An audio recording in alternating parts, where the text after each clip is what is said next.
adolat bilan ish tutdim, har bir ishda adolatni ustun qo'ydim.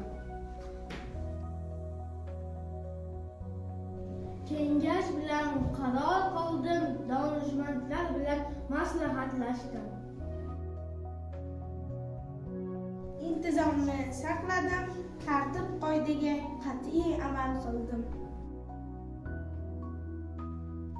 Harbiy tartibni mustahkamladim, askarlar orasida qat'iy nizom o'rnatdim.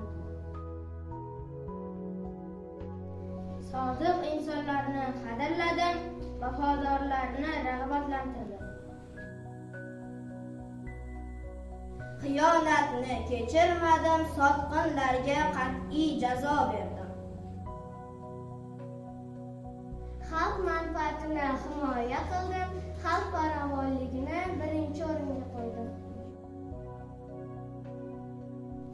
Tartibli boshqaruvni yo'lga qo'ydim, davlat ishlarini tizimli olib bordim. Sabr bilan ish yuritdim, har bir ishda bardoshli bo'ldim. Bolajonlar, Amir Temur tuzuklaridan bilamiz-a? Birinchisini qani aytib beringlar-chi? Adolat bilan ish tutdim, har bir ishda adolatni ustun qo'ydim.